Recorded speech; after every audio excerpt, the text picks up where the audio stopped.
Welcome back, guys. Yesterday I bought my first riding mower. The mower is not working. It stopped working maybe about 2 months ago. Cost me $150. And on this video, we're gonna fix it. And then this coming spring, I'm gonna give it away to a family member. And as you can see, I left it on the trailer yesterday, and we woke up to some snow.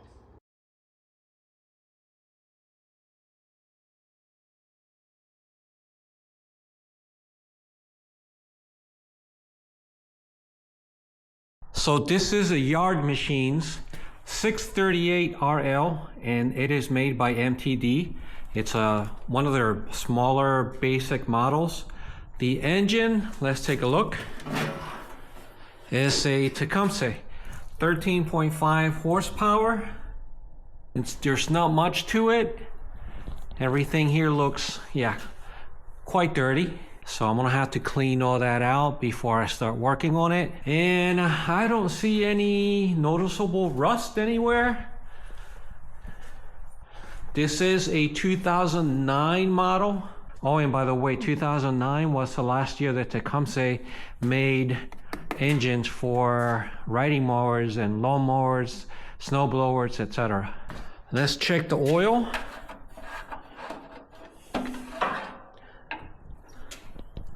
Oh yeah, that looks very, very black, very dark.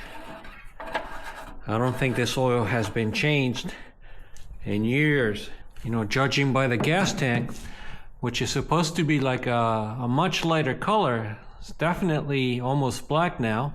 I don't think they've done much maintenance to this engine at all, but overall it looks okay. The only thing I know about this is that it was working back in October and now it just doesn't work. It just stopped working. What could be the issue? I don't know. We're gonna start by taking out the battery and charging it. By the way, the battery's back here. Take it out, charge it, and then go from there. I'm not gonna change the oil until the very end, until the engine works. I can turn it on and warm it up for 5 minutes, and then I can change the oil. I'm gonna check the spark plug, the carburetor, all that jazz. All right, so let's test the voltage on this battery. And actually, 11.9, that's not bad. I can definitely charge this battery. Always remove the negative first, and then the positive. Negative being black, obviously.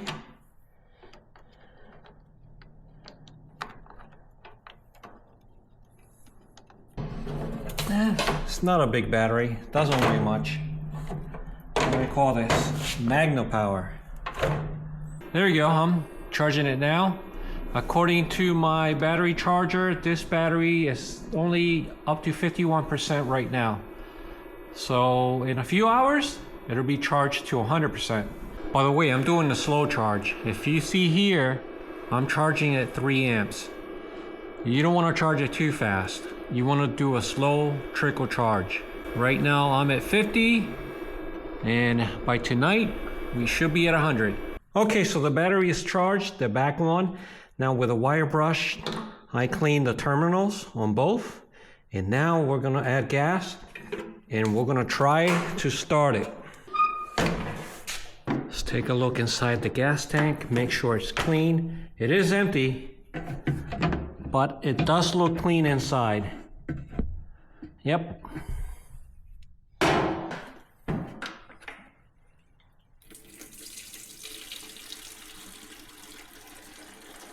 I just hope there's not a leak anywhere.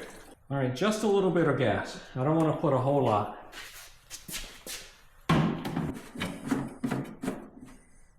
All right, so it's neutral, it's in park, and over here the PTO is off. Okay, and we are ready to start it, or try anyway. Will it work? Who knows? All right, choke is on as well.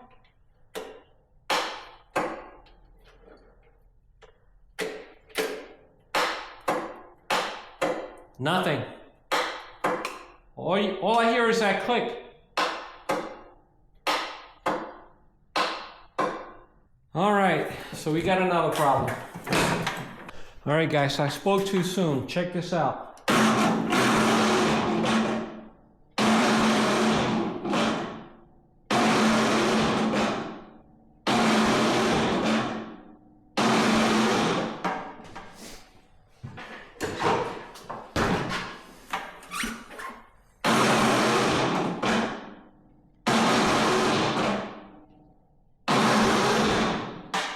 Loose connections maybe? So I want to take out the spark plug. It was a little bit loose. So that tells me that someone had taken it off already. It wasn't very tight at all. And I guess it doesn't really look all that bad. I've seen worse. See that, guys? I can clean it up and put it in and try. But before I do that, let's take a look inside the cylinder.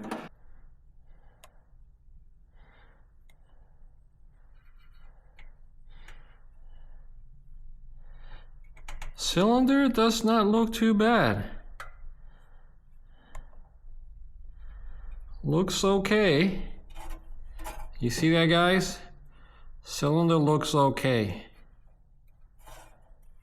Let's turn the camera around to the other side. Yep. I kind of like it. All right. Let's clean this up and put it back in. All right, guys, but before I put it back in, let's check for spark. Now, I set the plug gap to 0.030. Yep, there's spark. Doesn't look all that strong, but there is spark.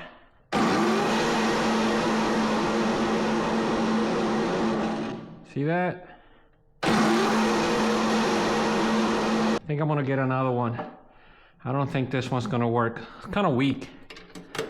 At least that's my opinion. And what is this?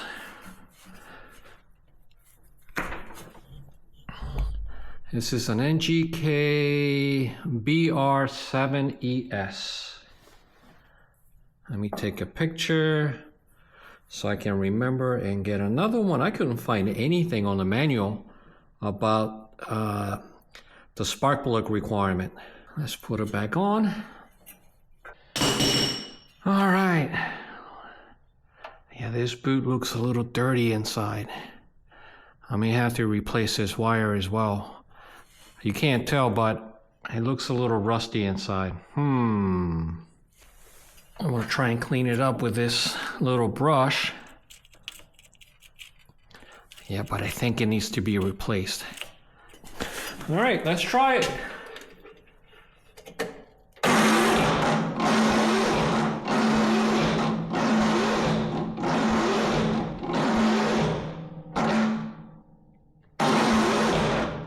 It's a little late now, but tomorrow I'm gonna take all this apart, clean out the carburetor, go get some parts. For me, it'll be tomorrow. For you, it's just gonna be a couple of seconds.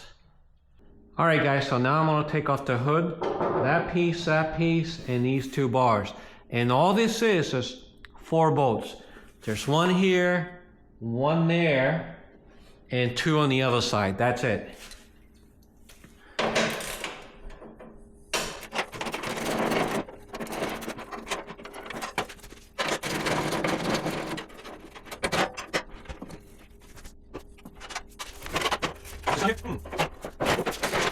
And I'm also gonna have to disconnect the lights.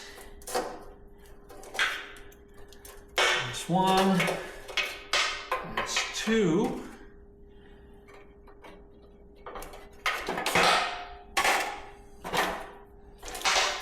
There we go. I should be able to pull it off.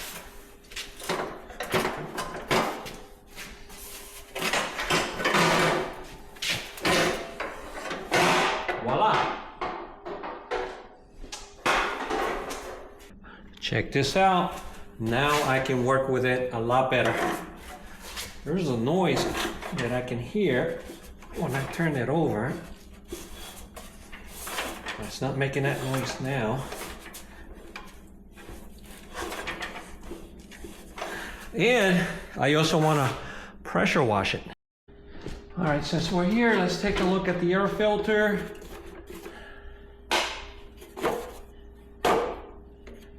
There's like a pre-filter here. This I can probably wash, but the filter itself looks, yeah, pretty dirty. Yeah, this thing is gonna have to be replaced. But I'm not gonna take it out now. I am gonna pressure wash this machine and then take it out and start looking at replacing it along with the spark plug. But I don't want to buy a whole lot of parts yet until I know that it runs. But it has to be clean first because I can't work with this dirty engine. It's a personal preference to work with clean equipment. And look at this tank. This is supposed to be white, by the way. Look how dirty it is. Yeah. All right, let's take it outside.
Okay guys, so I'm done.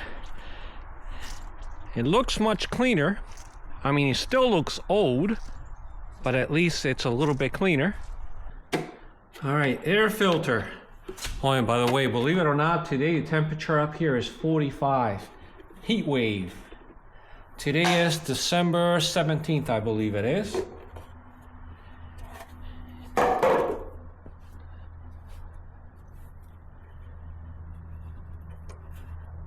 All right, this I can wash. I'm sure I can. Let me save it in case I don't buy a new one. Now I gotta take these off. Yeah, it's dirty. I definitely need a new one. I mean, it's not too bad. I've seen worse.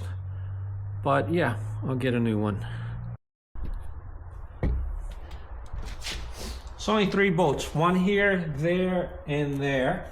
And then you can just pull it straight up. All right, what do we have here? It looks relatively clean inside here. All right, what are we looking at here? Coil, plug wire, and this carburetor. Because this is a Tecumseh engine, this carburetor is definitely different than all the others I've seen before. The starter is engaged for whatever reason. Huh.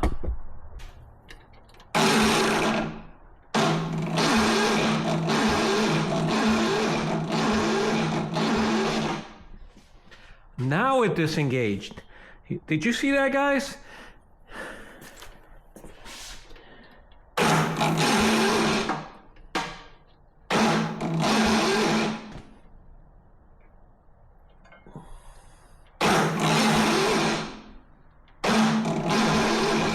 Never mind. It does engage and disengages. Not now. Look at that.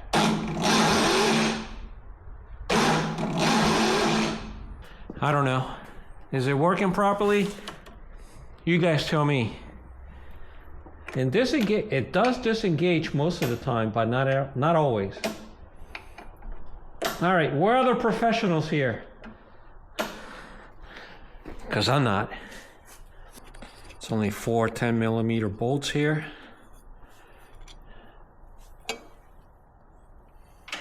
Make sure you keep everything in the same place. And the valves appear to be okay.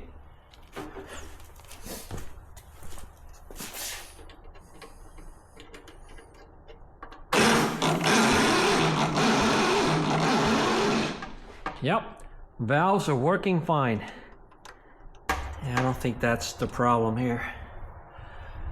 All right, what am I thinking now? I'm thinking spark plug, maybe the coil.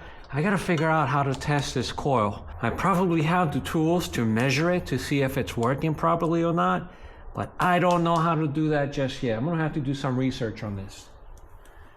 All right, all the wires, let's take a look.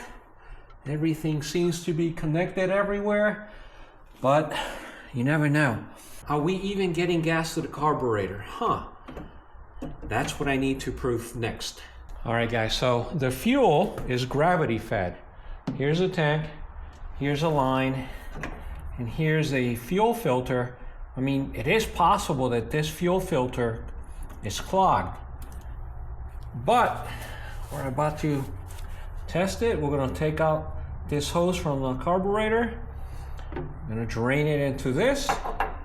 Just for a second, I just want to see if anything is draining or going into the carburetor.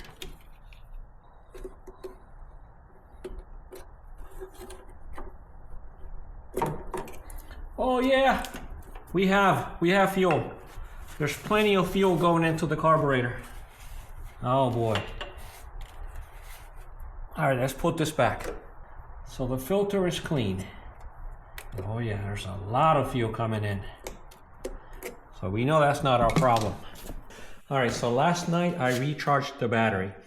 And the reason is because yesterday I only charged it to 90%, and that could be the cause. However, last night I charged it to trickle charge to 100%. Now this battery has a date of May 2019. It may be old, but we're gonna try it. Also, I traced all the wires down below, including the negative. All the connections are tight. There's a fuse there, a 20 amp fuse right next to the battery. That fuse is okay as well.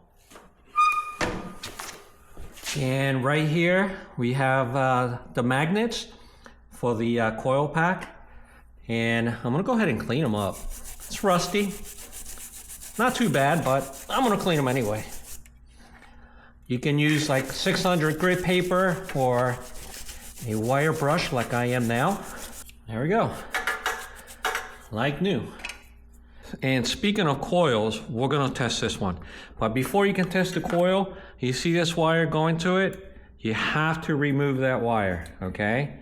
And you're gonna take a multimeter, you're gonna set it to ohms, all right? You're gonna set it to 20K. You're gonna take the red lead and you're gonna, put it inside the boot where the metal piece is.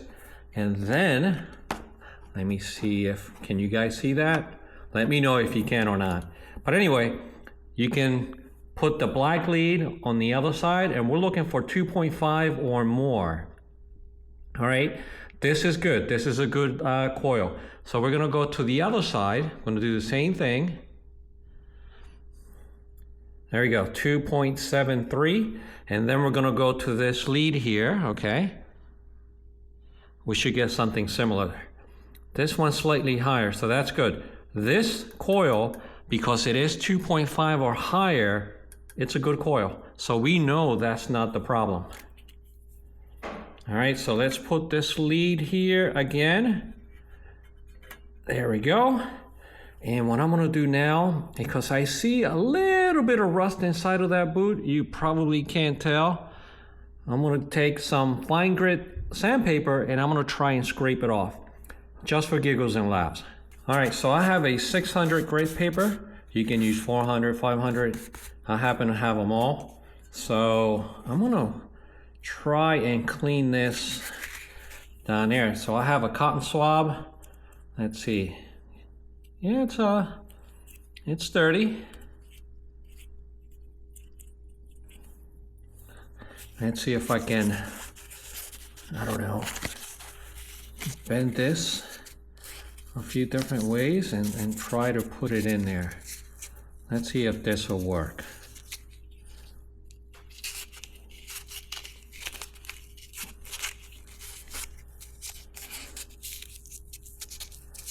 I mean, it's worth trying. No guarantee, but you gotta try it.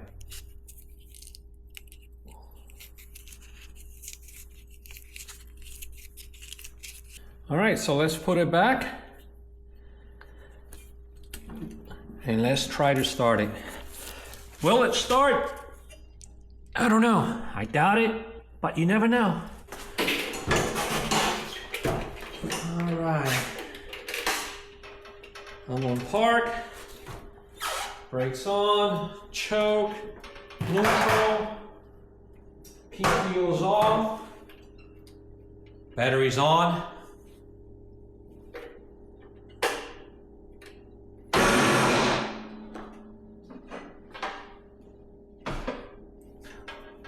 Yeah, remove your flashlight.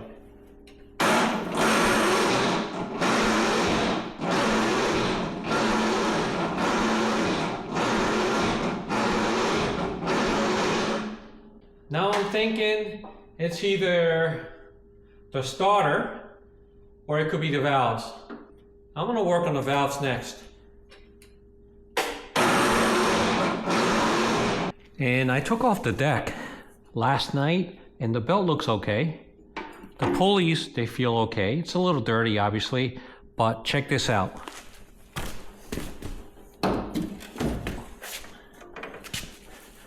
You see these blades? They are bent here, all over the place. They're bent everywhere, including this one. So that tells me that they were hitting rocks and stumps all over the place. So these, normally I sharpen them, but these are beyond repair, beyond sharpening.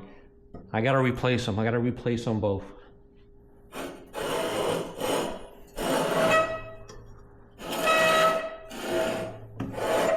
Yeah. I've never seen blades this bad. I'm surprised that they were even using it 2 months ago. So the next thing I'm gonna do is I'm gonna replace the spark plug.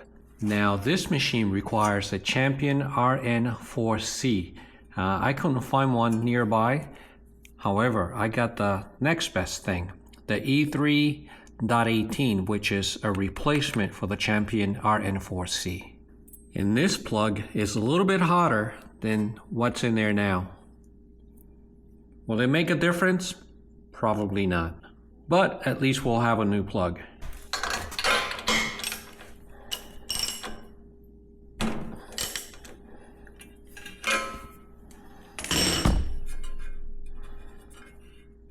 Yeah, fuel's definitely making it in there. And that's a wet spark plug.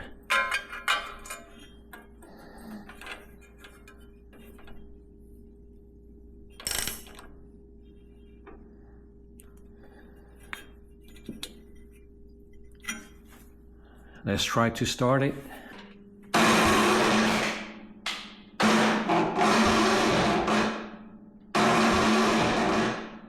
I'm beginning to believe that that starter may be the culprit. However, I want to check the valves first. That's another thing that can go bad with these machines. And I want to check the valve clearance. I removed the spark plug just so I can turn the engine a little easier. Let's turn the engine by hand. Let me know if they move. Oh yeah, it's moving.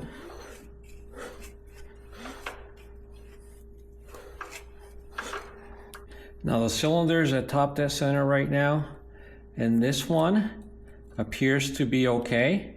They have to be set at about 0.004 of an inch. All right guys, so I'm gonna try and find top dead center using a screwdriver. I'm gonna put it in through the spark plug hole. If I can find it. All right, there it goes. I just passed it. Let's turn it over again.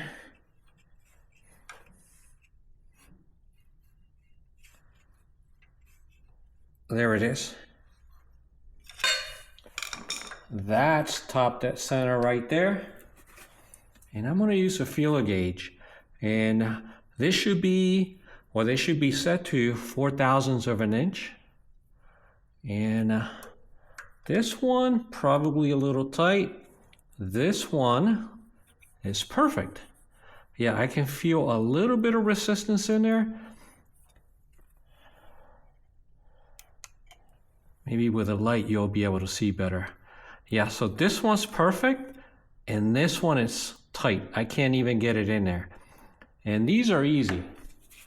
You see those bolt heads there? And you just turn them left or right. All right, guys, so this valve is the one that is super tight. So I'm gonna loosen it up just a bit. And now I'm gonna test it again. And that right about there feels just fine. Let's back out a little bit. Yeah, these valves are supposedly easier to adjust than some other brands. There we go. There's a slight drag in there, and that's what we want. So these are adjusted to what they're supposed to be. 4/1000 of an inch. And let's try to turn this on one last time. Hopefully it'll work. If not, we'll go to plan F. Oh yeah. It could be anything. And if that doesn't work, we'll go to the next step. I'm beginning to suspect that starter. Hopefully not, but you never know.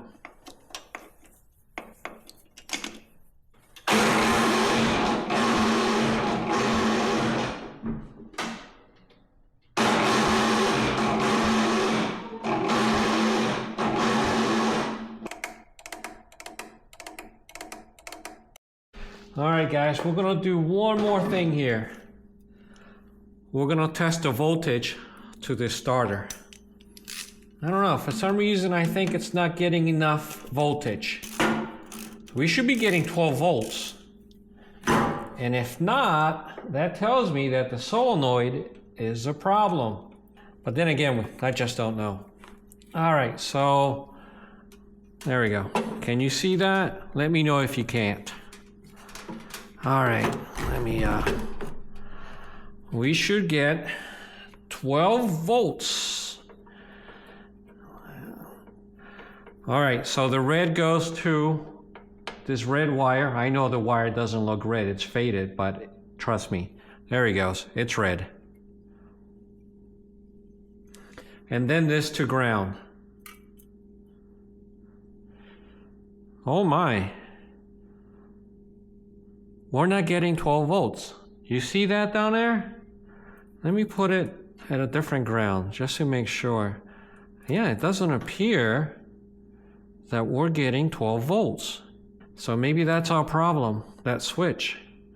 And that switch, it's all the way in the back, next to the battery. We're definitely not getting 12 volts back here. Yeah, it doesn't matter what ground I use. Get about the same. And the battery's fully charged, by the way. It's showing 12.6 volts right now. But we're not getting all that juice back here to the starter. The starter may be good. I know sometimes, you know, when it gets stuck up here, it appears like it's not working properly. But I don't think that's a problem. I mean, I could be wrong, and I'm wrong quite a lot, but we're gonna replace that solenoid switch. And let me just show you.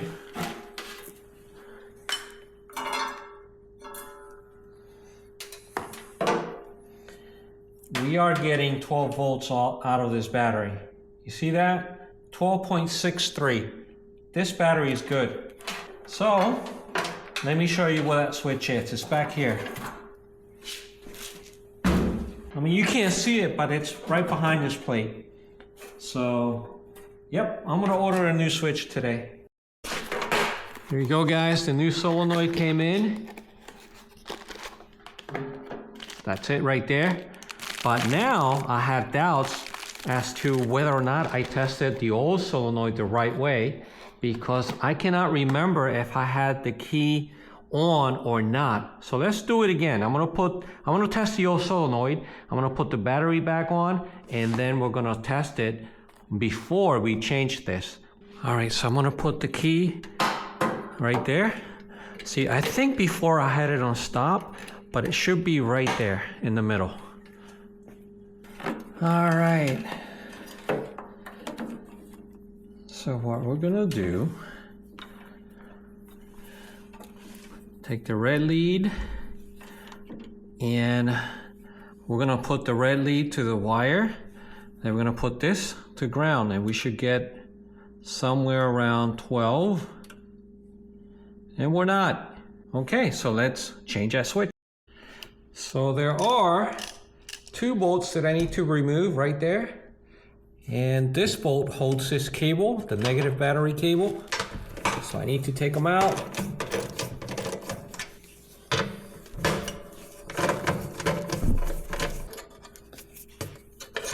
There's negative battery cable there. And the switch is loose. I believe I have to take it out from above. I had to lift up the mower, and here's the switch. It's a little difficult to get to, but here it is. We got these 2 terminals and 2 plugs in the back. So I gotta take them out, put the new one in. All right, so they're loose.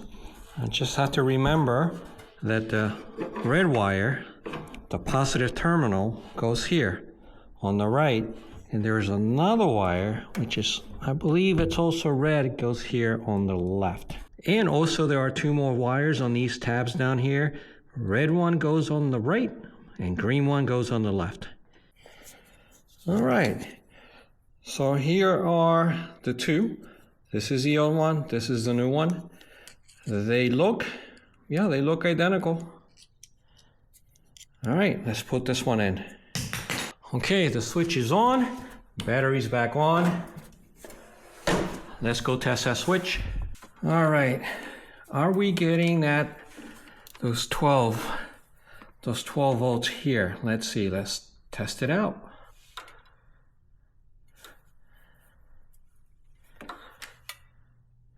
Nope, we're not. Not getting anything now. Huh. Before we were getting something. Now we're not getting anything. Either way, we're going to test it.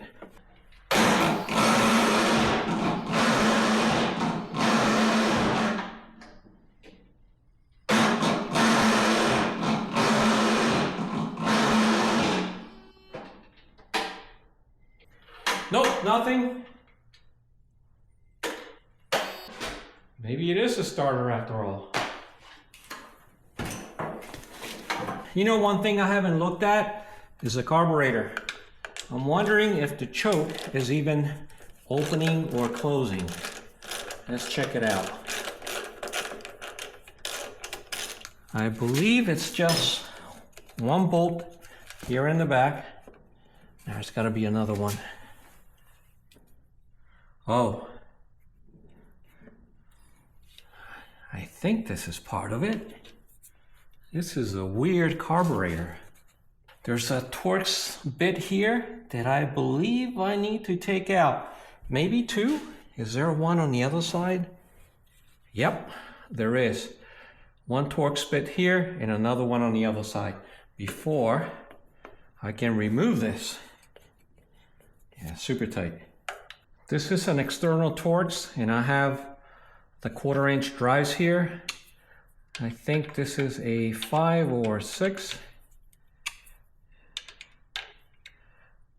Oh yeah, this is a 5. And I've used these before. See that? This is what they call an E5. They call it an E-socket set. And I've used this one before, the E5.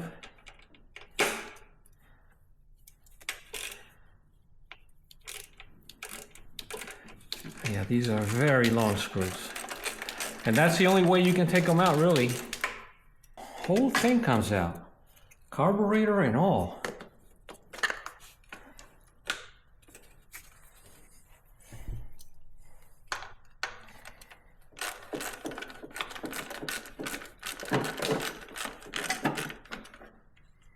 There we go.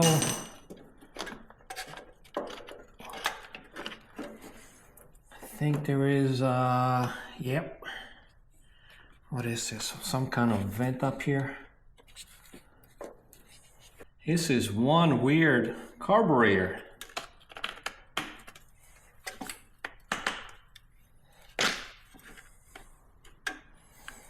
All right, let me focus on removing this thing first. There it goes. Perfect. All right. So this goes like this. One thing I noticed is that the choke is supposed to be closed right now, but it isn't. Look at this. Open, close. Open, close. When I set the choke to be fully closed, it does not fully closed. So why? Why isn't it closing? When I choke it, so let me try this again. See that? It's supposed to be open there, fully open. And it's supposed to be choked on right now. The choke is supposed to be closed, but it isn't. There's a problem with this. Am I missing a spring from here? Maybe, you see there's a little hole right there. And that tells me that maybe, just maybe, there's supposed to be a spring there. Maybe tying it to here that will allow this to close completely. You see that, guys? So with this open, obviously, you're never gonna be able to choke the engine completely, and that may be another issue right there. I don't know, I gotta look at the diagrams for this, if I can even find one. This is a rare type of carburetor. But anyway, yeah, let me go see what I can find out. All right, so I try to search for videos exactly how this goes, if there is a spring somewhere around there, and I couldn't find one. I looked at a ton of videos. However, there was one British guy who had a similar setup as mine. He has an MTD riding mower like this one, and however, his setup was a little bit different, just slightly different. You see his throttle cable? It was coming from this side out to a bracket on this side of the carburetor, and from here it would go into that slot right there.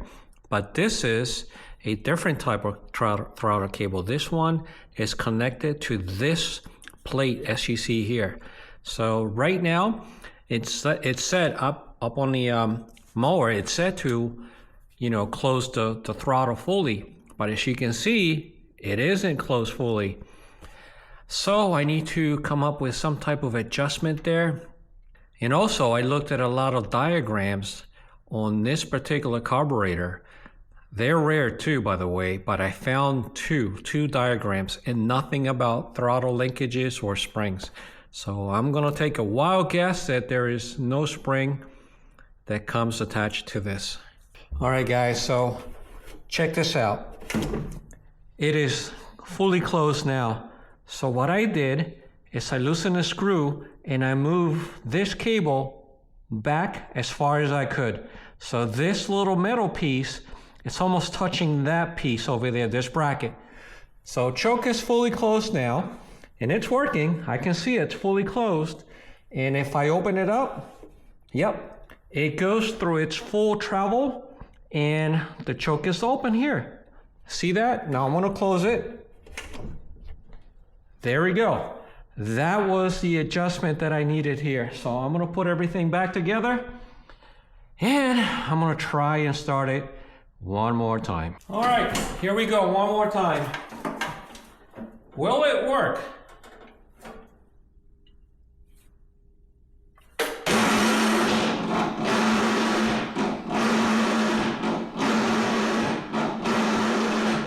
It's gotta be that starter.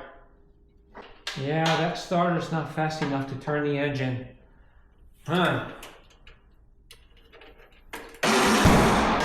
What the hell was that? Yeah, I think the starter is gone. I just needed a little bit more speed and I think I would have had it. I can smell like burning plastic or something. Definitely that starter. Now starters are cheap on Amazon. I could find one just like this for like 35, 40 bucks. So I think that's gonna be my next move. I'm gonna take that out and order a new one for this riding mower. Because I'm not going anywhere as of right now. I may be able to fix a starter, but what do I know about starters? Nothing.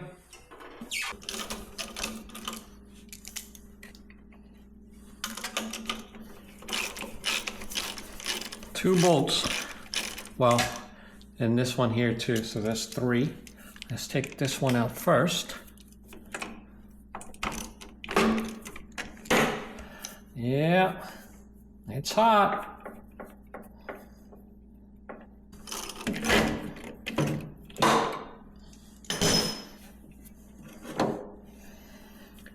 There it is, guys. It's a tiny, small starter. So I'm gonna take these out. I'm gonna put them back in the engine just in case the new one does not come with bolts. Probably will, but you never know. I'm gonna take a serial number of this starter. I'm gonna go online and try to find one. A couple of days ago, I believe I found one for about 35, 36 bucks, something like that. Yeah, it shouldn't be too expensive. All right, so here's a number right there. Oh crap. Yeah, I tried to clean it and the numbers just wiped off. Maybe I have it in video.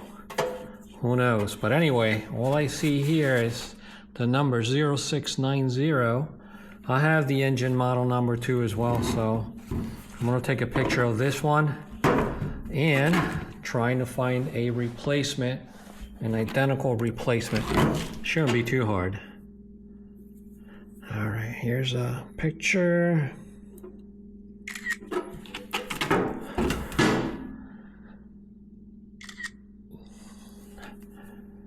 I don't see any other numbers other than the ones I've wiped off.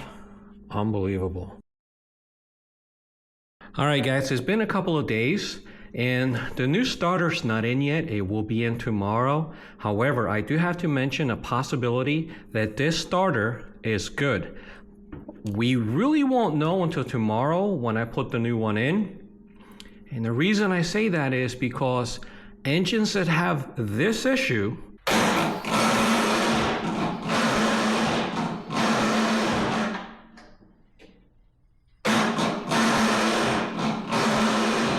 could be one of many things. And I realized that the day after I brought it home and I tried to start it, I went online and I did some research. Now, one of those things that topped the list is a compression release built into the camshaft inside of that engine.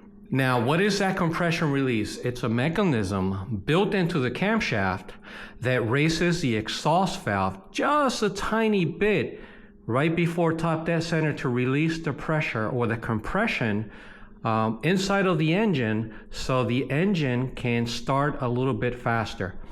Now, once the engine starts and it goes to a certain RPM, then that compression release goes down and the valve is open and closed normally. The engine acts like it should. However, for that initial startup process, the compression has to be released that tiny bit in order for the piston to go up and down smoothly. That could be the problem. You know how I try to turn it and it kind of like hesitates there for a second and then goes again, then it stops and it goes again. That could be a lot of pressure inside of the piston because the compression release is not working. Another issue, another very common issue, are the valves. The valves can be out of spec, and you notice that a couple of days ago I turned them to spec, both for the intake and exhaust, to 0.004 of an inch. That is what Tecumseh requires. That is their recommendation. Now the valves are okay now, so we ruled that off. Another thing could be that the carburetor, if it allows too much fuel into the cylinder all the time, then it could hydrolock and you could see something similar to this. However, most people, when they see this, myself included, you always think about battery. Battery is probably the culprit, but you know that my battery is good. Another issue could be the starter, but we really won't know that until tomorrow, or the solenoid.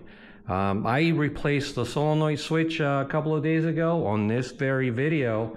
So anything I said about the solenoid, disregard, because I believe that the old solenoid was still good. Obviously, it had enough juice to turn this over.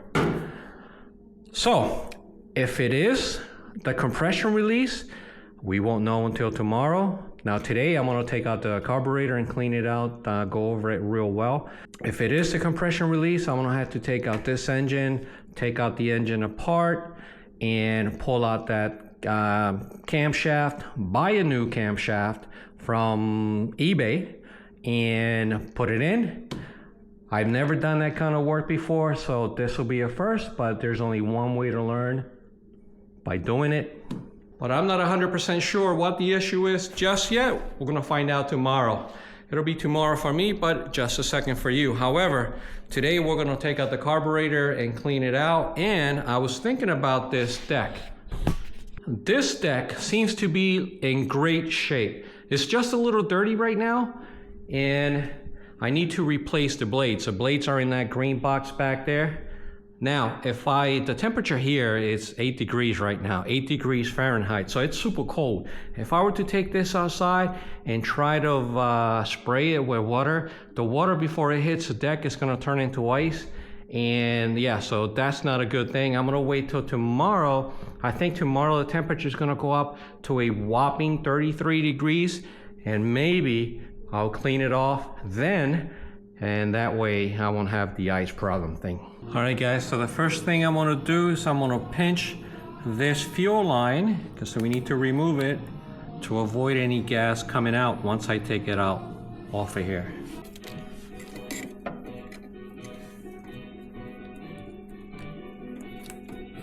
There we go. Now I'm just gonna put this out of the way. And now I'm gonna use this E5 external Torx drive to take out these bolts.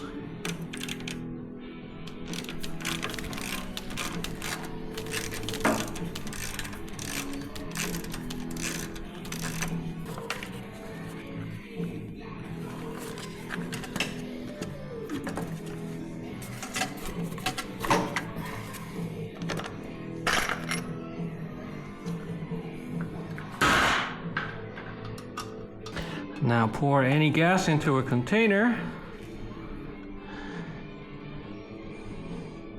Let's take this out.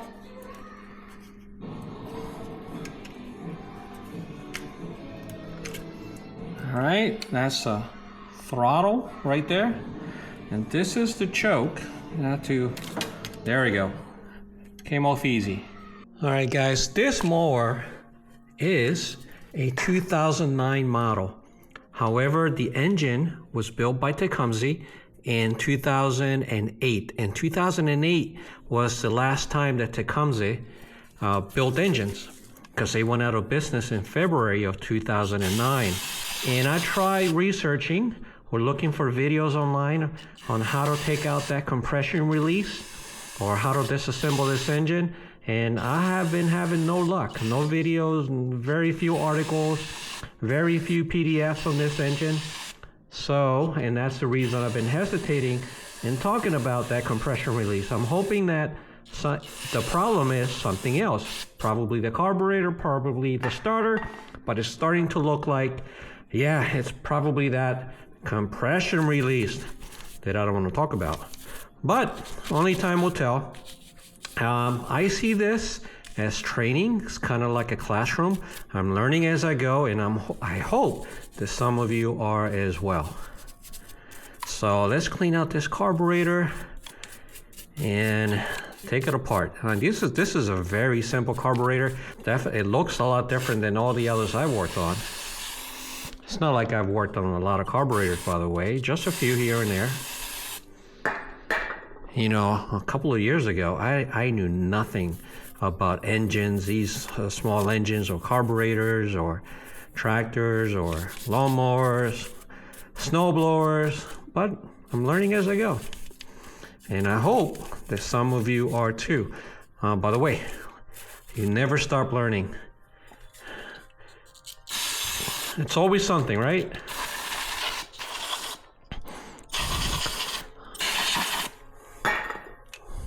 I will stop learning the day I die, but hopefully it's not anytime soon.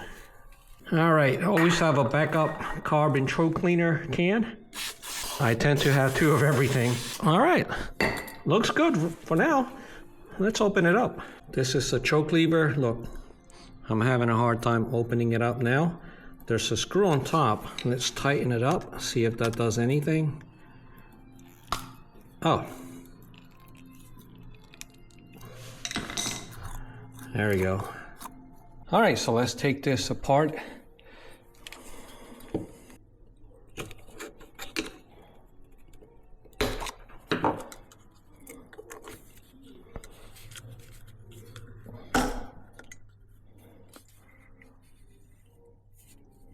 Yeah, simple. All right, emulsion tube right there. Is it dirty? Looks clean inside. I can see to the other side.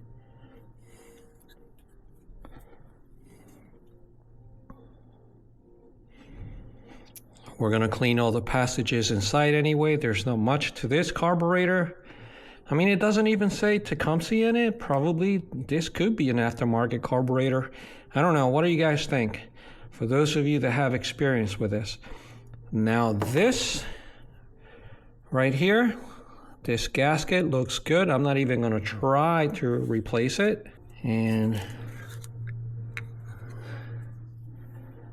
okay, there's a spring. It was inside of here, just came out.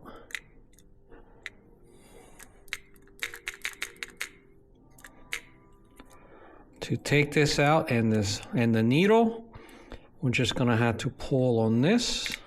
Let's see, how do we do this? Easy.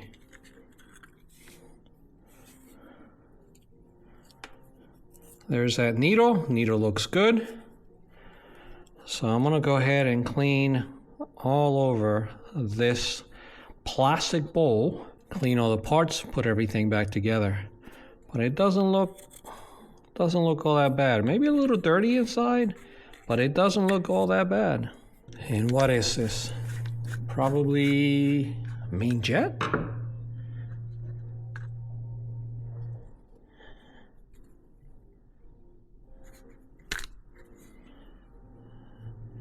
And it is, I gotta remember to put it with the gasket facing towards the left, or this rubber seal, I should say, not a gasket, but rubber seal.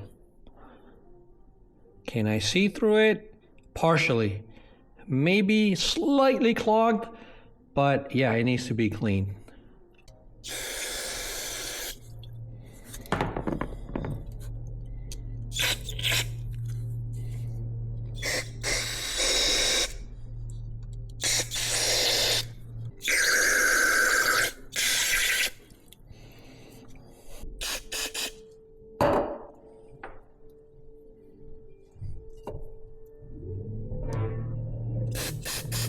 Now I have a set of tiny brushes that I'm going to use to clear out the holes.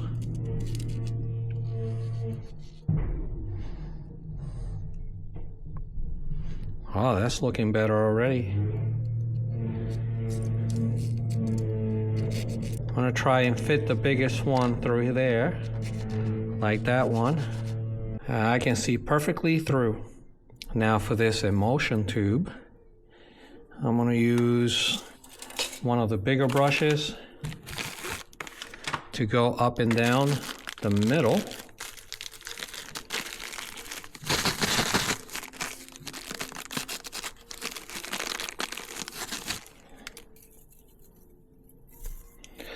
Let's see, which one?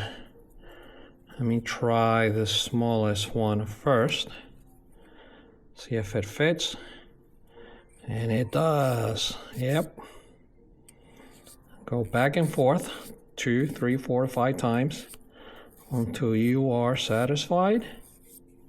And then you're going to use one of the tiniest, probably the smallest one of these little tiny brushes, and you're going to go in through those little holes. They go from one side to the other.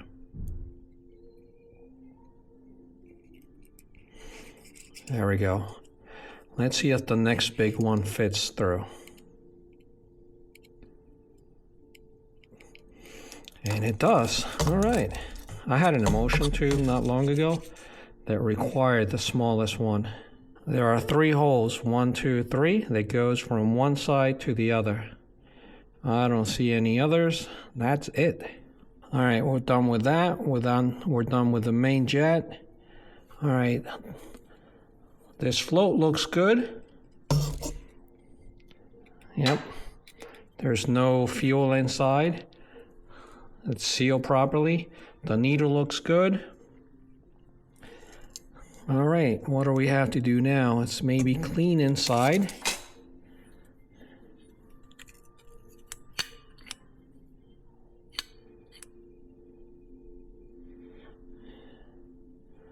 Yep. And we can call it a day here. Oh, wait a minute. We have one more thing.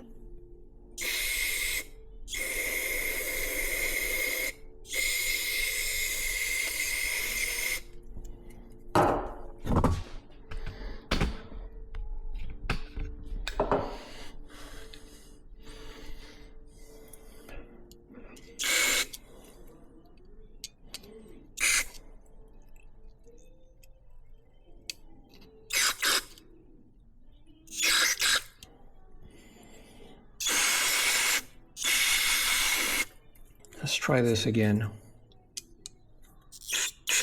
Oh yeah. So I'm going to take this brush where the main jet goes. I'm going to go in there and brush back and forth until I feel it's clean. All right guys, so we're ready to put this back together again. We're going to put the main jet back in. And then we're going to put the screw in.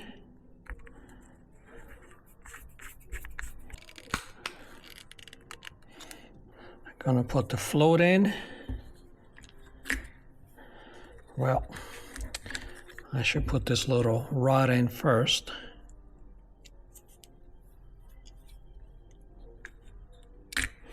And snap it into place. Make sure it's centered. Now put the spring in and the emulsion tube. Now the emulsion tube can only go in one way, up into the carburetor like this. If you try to put it the other way, it won't go in. So the O-rings have to go down, like so. There we go.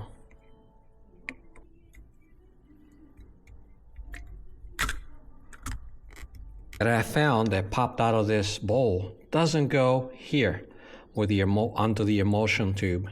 It goes here where the main jet is.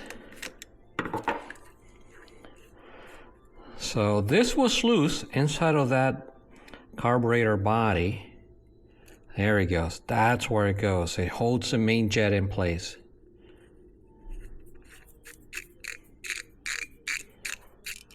There we go.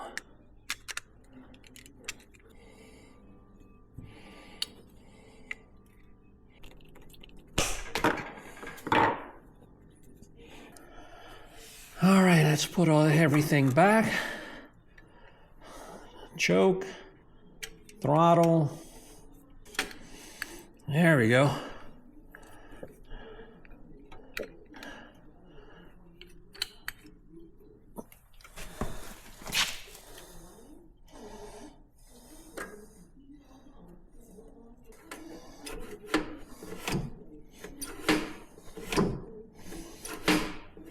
Everything's working properly.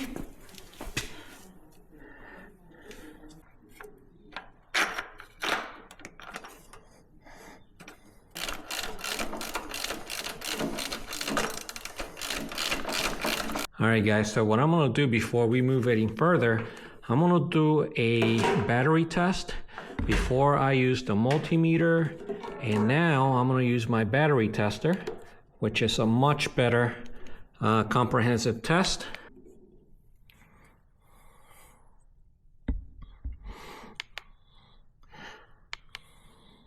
CCA's 300, and this battery does have a 300 CCA.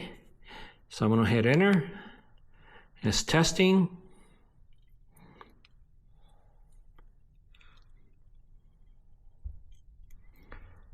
It's a good battery, guys. See? The health is at 75% or 259 CCA. The charge is at 68% right now at 12.41. Internal resistance is 11.58. Battery is rated at 300 CCAs. So yeah, it's a good battery. And guys, also the starter arrived a day early. Let's open it up. Let's unbox it.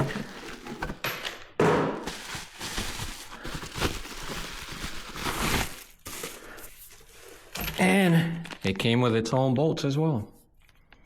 So let's go ahead and install it.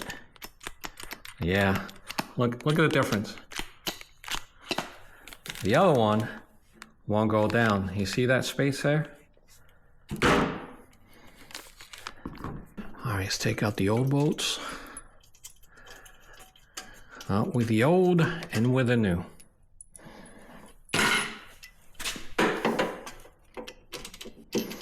Oh, the threads are different. Oh, nope, I can't use these bolts. I'm gonna have to use the old ones. But before putting it on, yeah, they look identical.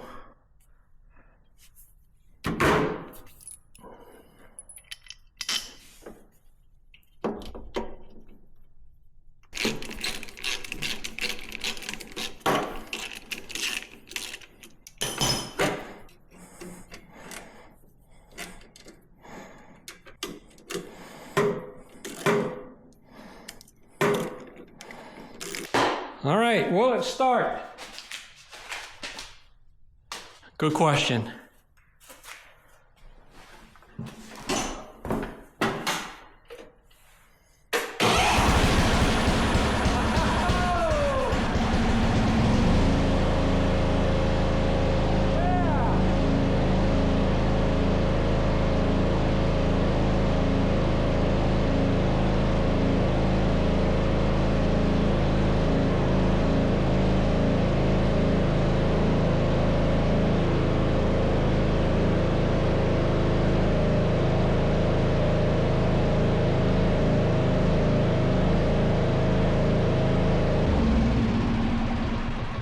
Success!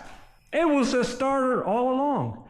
I was afraid it was going to be that compression thing on inside the engine, but thank God we didn't have to go through that. I'm happy. I like that sound. Let's do it again.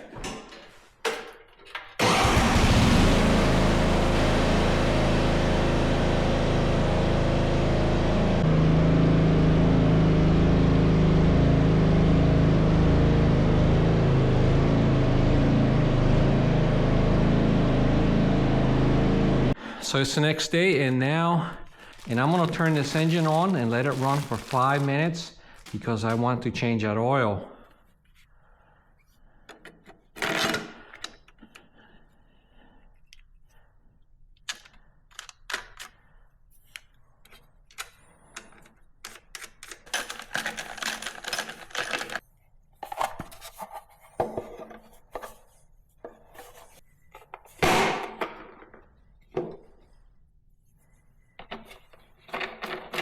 And this is going into the trash.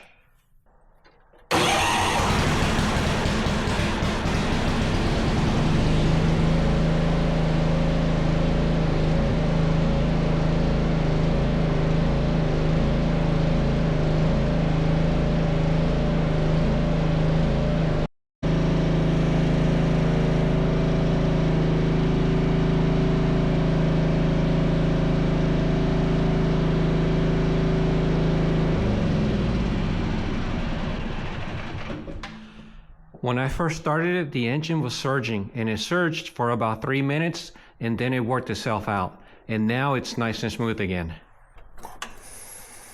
This bolt is super tight.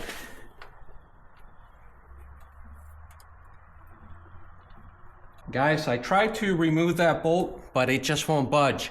It's super tight, and I didn't want to break it. So I'm using this to suck up all the oil from the engine. Yeah, it's coming in really handy.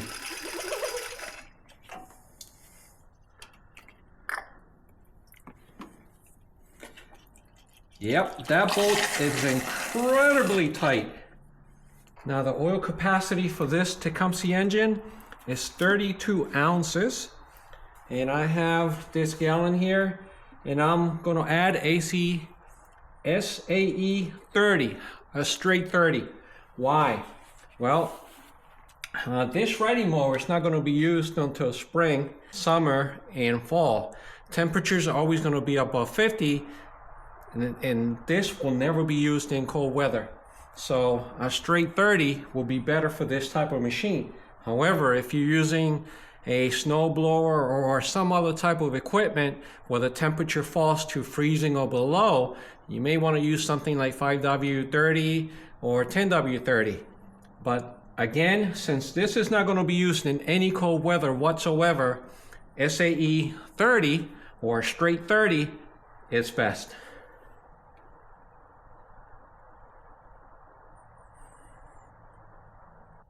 Perfect. Now, call me crazy, but I feel like someone put Loctite, the red Loctite, on these threads for this bolt, because I could definitely not get it out. I tried many things. I didn't want to break it. However, I'm going to be changing this oil again in April before I hand it to my daughter. And by then, I should have a solution on how to take that bolt out. But today, I didn't want to break it. All right, we're golden for now. Oh, and by the way, this oil is, it is very black. You can't tell because of the container is also black. But, oh yeah, it was definitely due for an oil change.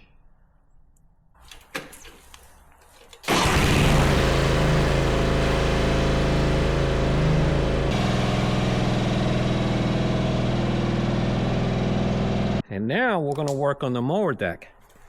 But first I have to clean it off.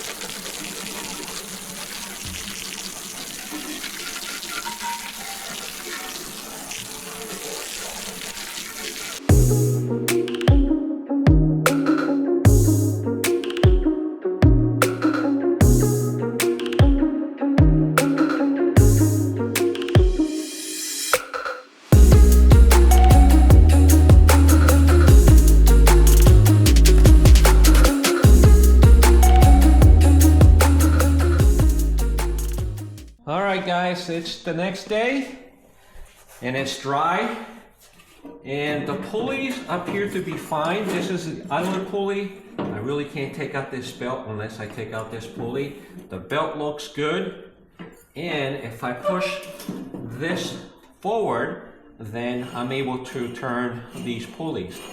What you're hearing is a little bit of rust underneath. That's okay, but they're not loose or anything. So the belt looks good, the pulleys feel fine. They're not loose or anything. So what I'm gonna do is I'm gonna flip it over.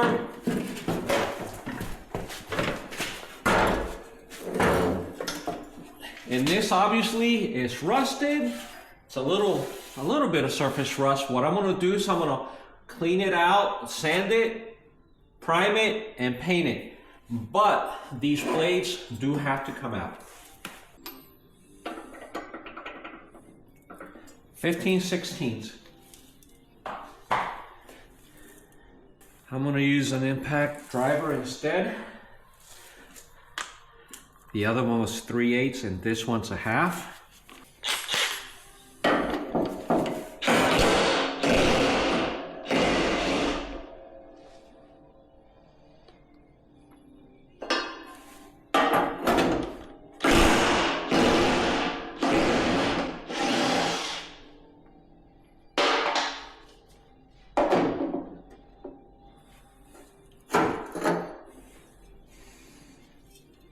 There we go, guys. These are the worst blades I've ever seen. They're all chewed up on the side. They're bent here, here. Very rusty, obviously. Let's take a look at the other one. Look at that. Super rusty and bent. Yeah, they were hitting rocks and stumps all over the place. So what I'm gonna do is now I need to go ahead and sand, prime, and paint the underneath before I put the new ones in. Let me show you.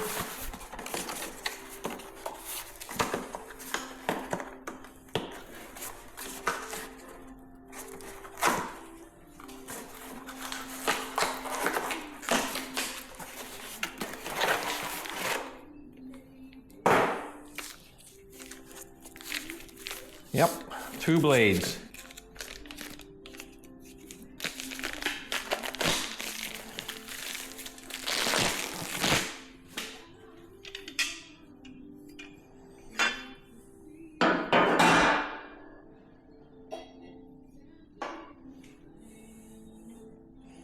Wow, look at the difference, guys.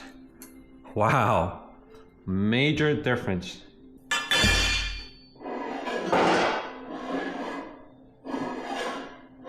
Yep, they're not hitting anything, but I'm gonna put these away for now, and I'm gonna go ahead and clean and paint that up. All right, guys, so what I'm gonna do now is I'm gonna install a fuel shutoff valve and also a brand new filter. So here's a shutoff valve, here's a filter. I have a ton of these. And the first thing I'm gonna do is I'm gonna clamp that gas line. I'm gonna install a fuel shutoff right here, and then the new filter, I'm gonna install it upwards a little bit closer to the carburetor. So I'm gonna clamp this. That way no fuel, we don't lose any fuel. And then I'm gonna go ahead and remove this clamp. Move this one back a little bit as well. There we go. I have a little jar here in case there's a few drops of fuel. May have to use a screwdriver to push it away from the filter.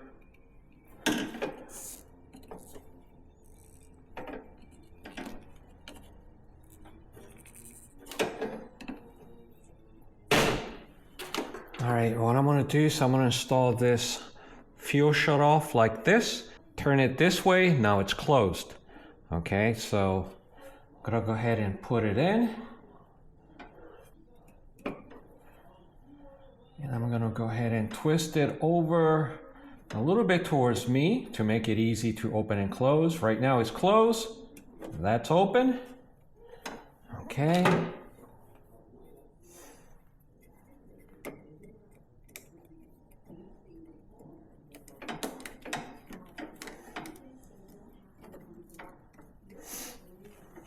Okay, I guess I can let this go. All right. Again, fuel line is still closed. So what I'm gonna do, now I need to install the filter, okay? It needs to go in like this, like the old one. What I'm gonna do, so I'm gonna install it right about there. So I'm just gonna cut the line right there, like so. I'm gonna put 2 new clamps in there before I put the new filter. That's 1.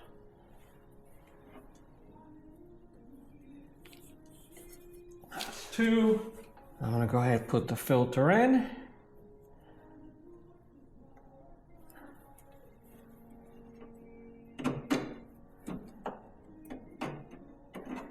You know what? The hose is a little bit long, so I'm gonna cut it about 1.5 inches, like so. And now I'll put it in. There we go. That looks beautiful. So let's not forget the clamps.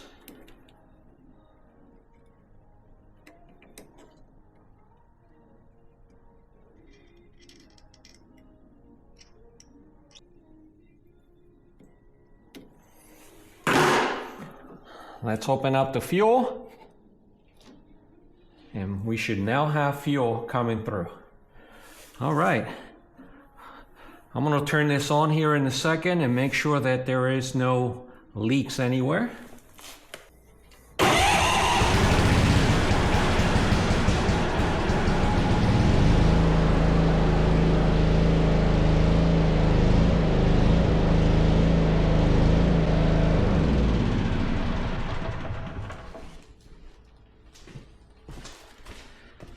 Okay, that was a good test. Let's move on to something else. Oh, by the way, there are no leaks. Make sure that you check for leaks. We are golden.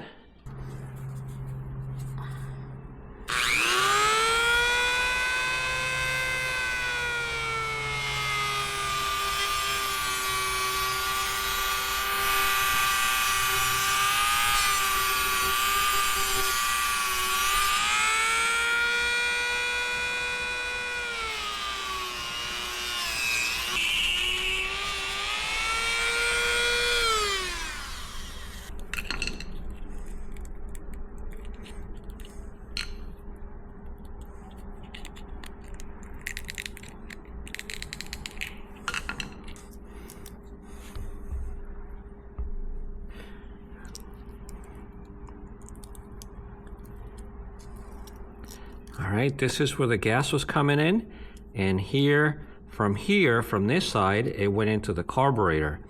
And all it is kind of like a metal screen that allows the fuel to pass through, but not the dirt. And check this out, there is dirt inside. You see that? That's definitely dirt that came from the gas tank. That's why it's very important that you keep your gas tank clean as well. So that's why it's so important that when you're adding gas to your gas tank, that no debris gets inside. But it looks like this filter did its job, and it did it well. Here's a large piece of debris inside of that filter. That looks like plastic, like a dark, black plastic. So yeah, I was always curious, and it definitely looks like this one did its job.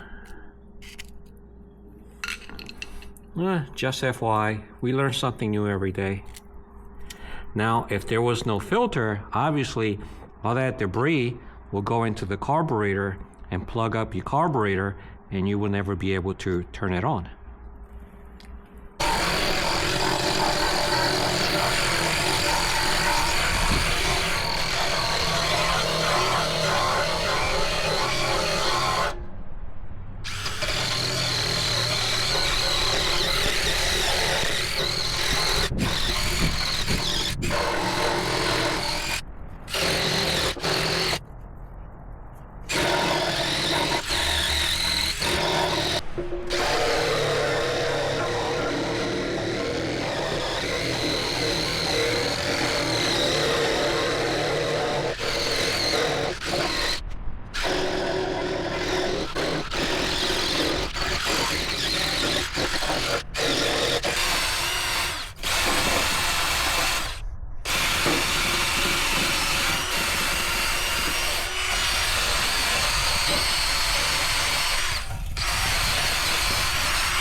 I'm just removing any rust so the blades will sit down flat. There wasn't much here, only a little bit of surface rust, but I want to make sure. All right guys, so when you install these blades, make sure that you see that hump there, which is dull, that goes down towards the deck. And the cutting edge goes up in this case towards the grass, okay? Like this. And make sure that this 6-star pattern is sitting flush right there on that 6-star pattern on the spindle. Now, it is easy to reverse this, okay? You see that? If I had the dull edge up towards the grass, yeah, it's not gonna cut the grass at all. It's not gonna do it, it's not gonna do a good job. So make sure the cutting edge is towards the grass. Oh yeah, and people have installed them incorrectly. And that's why I mention it.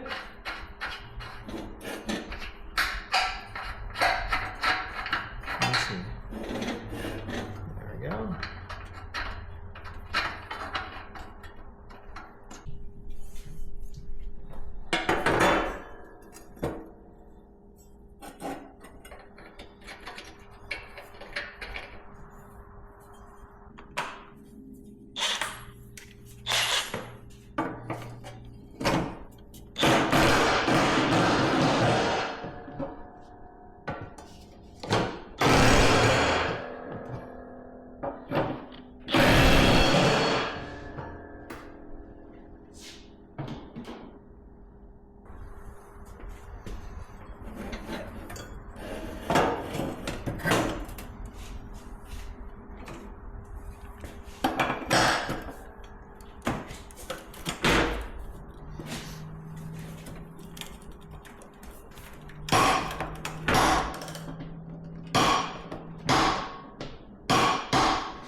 MTD recommends 80 foot-pounds.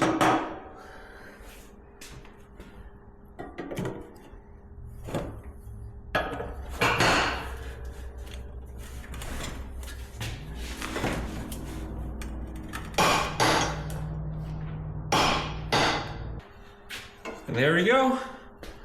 Compare that to the old one. Yep. These are definitely gonna do a good job for many years. All right guys, notice that the brake has a couple of pivoting points. One right there and here on top of this bracket. So what I'm gonna do is I'm gonna add a little bit of lithium grease. I'm gonna spray a little bit around it, that way. Whoa. All right, come back, come back. All right, that way the pivot points will pivot a lot smoother than they are now. I mean, they're okay now, but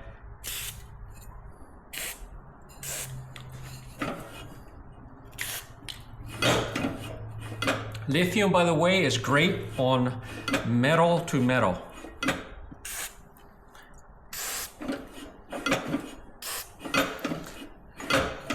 There we go. Look at that. So much easier now. So I'm gonna wipe off any excess and call it a day. At least for this deck. This is the last thing we needed to do. Oh yeah. Better. And guys, I'm gonna grease the front wheels.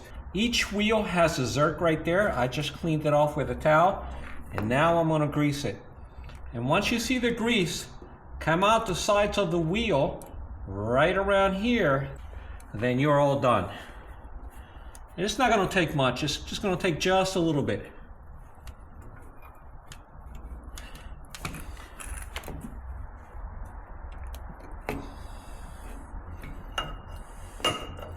Now this one's not going in, probably because it's plugged up. So let me see, what can I do here? I'm gonna get a wire brush and try to clean it off a little bit better.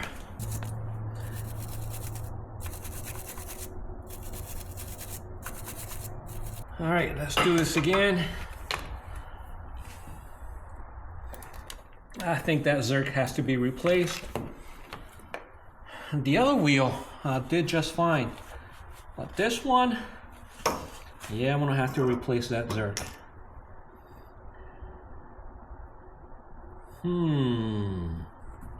All right, guys, it's been about a week since our last clip, and now what I want to do is I want to replace our headlights for these new LED lights that I bought. They came in yesterday. Let me show you what they are. It should fit in the same hole as the current lights. You see that? They should be a lot brighter than what I have there now. Let's do one at a time, and then I'll show you how it looks compared to the other. Yeah, they appear to have the same base.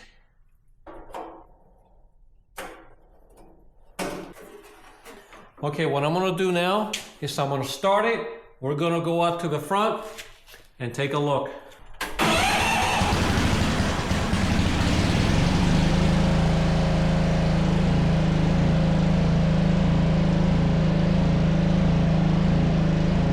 Notice this is very white and this is yellowish.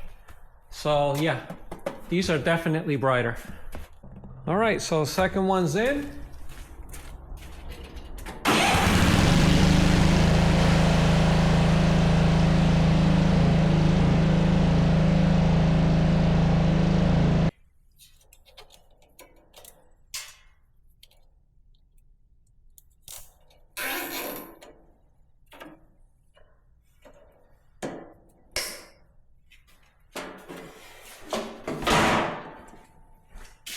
All right, guys, so the mower is done. The only thing I need to do is the seat. I need to mend the seat or replace it, but it's working fine for now. I'll do that sometime in the future. Now, all the parts that I put in here came to a total of $129. Oil, $5. The starter, $38. The spark plug, $10. Air filter, $9. LED lights, $17. Mulching blades, $28. Solenoid, $12. The gas filter and the fuel shutoff, I'm gonna guess about $10. So that's a total of $129 plus the purchase price, which was $150. And the total is $279 and this machine should last for many, many years. As long as we change the oil and do basic maintenance, I think we'll be good. So what's next? I already installed the deck, the mower deck, and the lights are done, everything's done. Let's take it out for a spin.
All right, so that's enough fun for today. I hope you have a good morning, afternoon, or night, wherever you are. We'll see you mañana. Bye.